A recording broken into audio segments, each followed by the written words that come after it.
Hey, what's going on? Jackal here, coming back at you with another deck review. And this time, I am super proud to present. We're bringing the boy Tuffnut into the gang.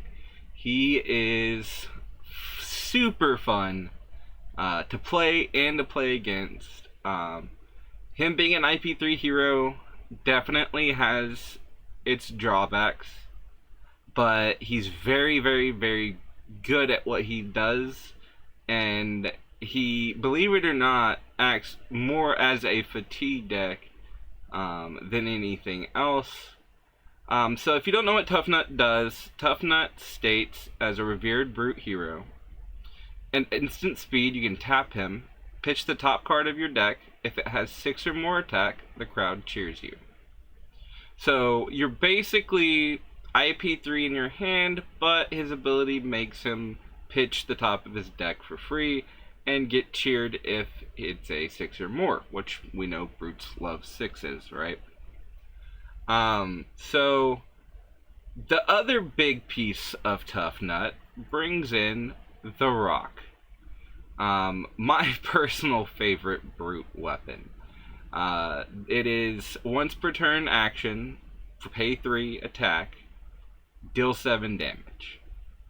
I'll activate rock only if you have no cards in your hand, meaning you can't pitch into it, and you can only swing it if you have no cards in your hand. It also has a statement that says damage that would be dealt by rock can't be prevented, meaning it is very bad news for illusionists. This is a list, before we get too far deeper, my brother really championed and is actively working on and winning with, doing very well with Toughnut. I think this is definitely a deck to watch out for. I will be making a Dark Horse video soon. Maybe Toughnut might be on there. We'll see, right? But definitely a good hero. Definitely a strong game plan once you kind of understand how to get the rotation of his deck down. And I mean, Brute just has some very strong cards. So let's go ahead and get into the gear. Findal Spring Tunic, just because you're wanting that extra tick. If you need to, or if you miss off the top, you get a yellow, you don't get a blue. You have Findals to make sure rock's going through, right?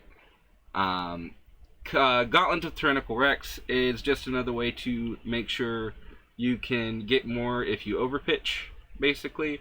So if you end up being overpitched and can activate rock and maybe have one left over, you Tyrannical Rex Gauntlet, send rock for 8. Scabskin Leathers is strictly there as a block 2 in my opinion, though there are times in hands that will line up to where maybe you do want to roll them and try to high roll for a wider turn. And then all MVP Scowling Flesh Bag, when this would defend, Intimidate, Blade Break 2 as the helmet. We get down into the 60. We got Red Clashes of Might, which is just might generation, always good. Jaws of Victory, you're gonna notice like you'll notice he's trying to make up in this list for like that lack of card by having other cards that add into his game plan, right? So Clash of Might doing just that, adding on block, adding a might to his stack. Jaws of Victory, I've seen this activated a bunch with him. It's a revered brute action. When this attacks, if you have less health, you get cheered, and then if you've been cheered this turn, you get go. It's a go again. So this can swing into rock, which is really strong. Reckless Stampede, something that this list really focuses heavily around, because every time you block this, it deals 1 damage, but you're also playing the Rainbow Suite of unexpected backhands, which whenever you enter Clash dealing, revealing this, you deal 1 damage, so essentially you're pinging them for 2 off of every Reckless Stampede. clash with an unexpected backhand. Strongest survive reds just because you're presenting a question. Brute that presents question is good. Swing big is a 2 for 8, kind of must in my opinion. I really like the 2 for 8s. I would even maybe throw in the other the one they just got, but I'm not 100% sure. This list seems to be doing pretty well. As I said, we're playing Rainbow Unexpected Backhands. Apparently we're playing Yellow Clash of Mites as well. And then a card I really want to talk about is No Hero Stands Alone. While this is in any zone, if you control a toughness token this turn, this gets +3 and ambush, which really is important, meaning it can defend while in your arsenal. And then when this defends clash with the attacking hero, the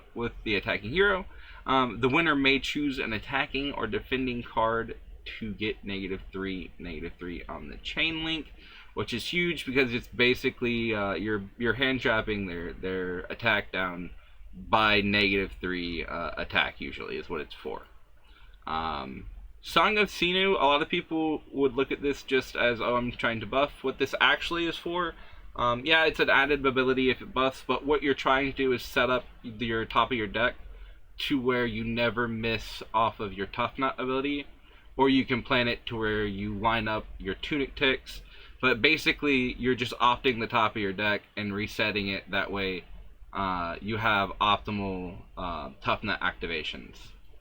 As we said, the strongest survives. Again, answering questions are good, and it's a 6. So Rod's Tough Smash Up is one of those. Again, it's a clash mechanic that's going to allow him to get, there's a couple of these, you can get vigorous, toughness, but it's allowing him to dictate and opt the top of his deck to make sure he's not going to miss his Toughnut activation and be able to swing rock. Vigorous Smash Up doing the similar thing as Tough Smash Up. Barraging Beatdown is just a generic pump that intimidates a card out of your hand for 0. It's a blue. It has Go Again. It's a block 3. Not more you could ask for out of a card in this type of game plan. Wrecker Romp is a blue 6, so you play it. We'll stand up with Wind Up the Crowd, blue 6. Vigorous Smash Up, you're again trying to opt the blue Unexpected Backhands, the blue Tough Smash Ups, and then Energetic Impact, being able to create vigor on defense. So that is the main 60.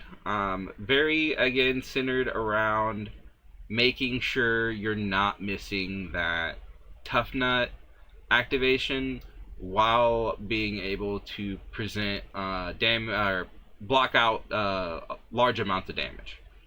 And then you go into inventory, and he is playing 3 Arcane Polarity, which into certain matchups this can actually be really good. I think Compliance may be a little better into Cilio, but into Verdance, not a lot of them are doing the H-Pot combo right now. So this is just really good. It makes their, if you didn't pitch into their AB, it makes their burn bars 2. If you did pitch into their AB, it basically negates a whole burn bar. Erase Face, I just think Erase Face is a really strong card. It's stronger than a lot of people are aware of, I think. It hits me all the time, and I have to like rethink a lot of my turns because I forget that, you know, especially as an Earth player, all your Earth cards are no longer Earth. But Erase Face has a large portion in this meta still, especially with Cinder running around, to be important. Sink Below, generic block 4, just really good hand fixer. Amulet of Echoes is in there specifically for that Cilio matchup.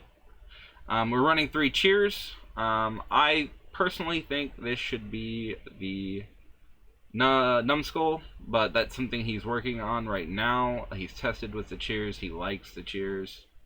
So we're going to go ahead and roll with that. And then No Rune 3 with the boots and the skull horn. and then Romping Club for when you need a more consistent game plan of always being able to swing. I think this list is a very, very cohesive and solid list. He's been doing really well at armories with it, winning plenty of matches. Very strong list. Has gotten a lot of tops with it, so I encourage you guys, if you are looking for a fun hero that kind of attacks on a different axis, to definitely check Toughnut out. But yeah, I appreciate you guys watching, and I'll catch you guys next time.